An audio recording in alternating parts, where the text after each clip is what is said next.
You look at your bank account and think, where did it all go? It's a quiet, sinking feeling, but it's incredibly common. This chart breaks down the reality. 78% of people are currently living paycheck to paycheck, leaving only a small fraction with any comfortable savings to fall back on. Take a woman named Sarah. Savings account sits at exactly 0. Sarah's monthly spending matches her income down to the cent, a pattern that persists regardless of how much she earns. Look at this comparison.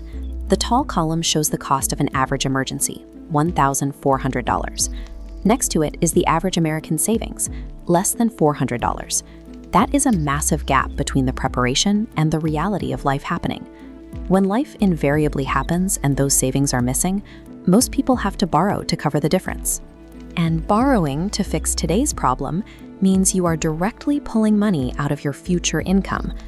The drain on that income usually comes in the form of financial leaks.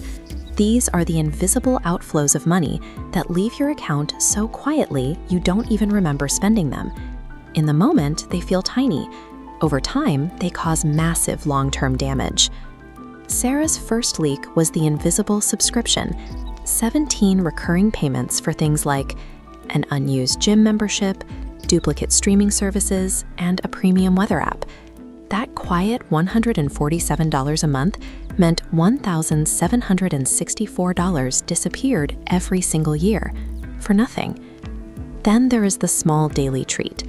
This visualization maps out Sarah's daily $5.50 morning latte, plus the occasional muffin and vending machine soda.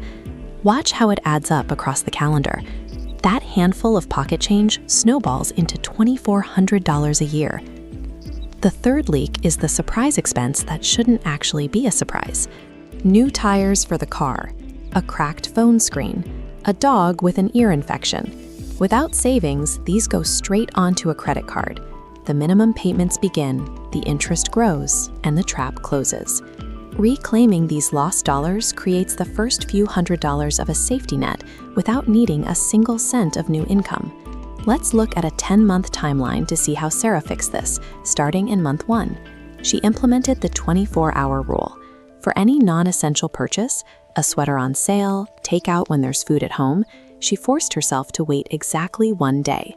Waiting 24 hours caused half of those impulses to vanish completely. By pausing before tapping her card, she kept $340 in her checking account that very first month. Moving into months 2 and 3, Sarah tackled saving. Trying to save $50 a week felt impossible, so she focused on $5 a day, a sandwich from home instead of the deli, walking instead of a rideshare. It's highly manageable, and it builds up $150 a month without feeling like deprivation. To protect that progress, she built an automated fortress. This flowchart shows how her system moves those deposits automatically out of her main checking account, over a friction barrier, and directly into a secondary savings account at a completely different bank, one with no mobile app, making the money intentionally annoying to access.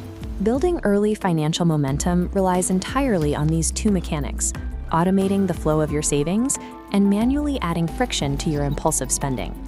Then comes the reality of months 4 through 6. The honeymoon phase wears off, life gets messy, and the inevitable financial failures hit. Sarah slipped up. She impulsively bought concert tickets. She had to drain a chunk of her hard-earned progress to pay a sudden parking fine, and then a tire blew out on her commute. This is where most people quit. But Sarah made a crucial psychological shift. She accepted that draining her fund wasn't a catastrophe. It was just a Tuesday. She started treating her savings habit as a muscle to be trained, rather than a strict purity test she had just failed. Building wealth requires dropping the expectation of perfection. It relies on the resilience to wake up the next day, drop the shame, and start over. Entering months 7 through 10, Sarah accelerated her progress. She stopped relying solely on daily savings and started actively hunting for free money the world was already offering. She checked her state's unclaimed property website and found an old $67 utility deposit. She switched her car insurance to a pay-per-mile plan to save $40 a month. She made a 5-minute phone call to her internet provider to ask for a loyalty discount, securing another $15 off her monthly bill. Watch this graph track her progress. As those reclaimed funds compound alongside her automated weekly transfers, the balance recovers from the earlier failure phase and begins to sharply accelerate upward. Right at the 10-month mark, she hits her target, a fully funded $1,000 emergency reserve. Crossing that specific numerical threshold does something to a person's brain. It shifts the daily emotional baseline away from constant anxiety and anchors it in concrete security. To see how that security plays out in the real world, look at what happens when Sarah's car transmission starts making a terrible noise, resulting in an $800 repair bill. In the past, this would trigger instant panic, a frantic search for someone to borrow from, and a slide into high-interest credit card debt. Now, she simply pays the mechanic from her dedicated savings account.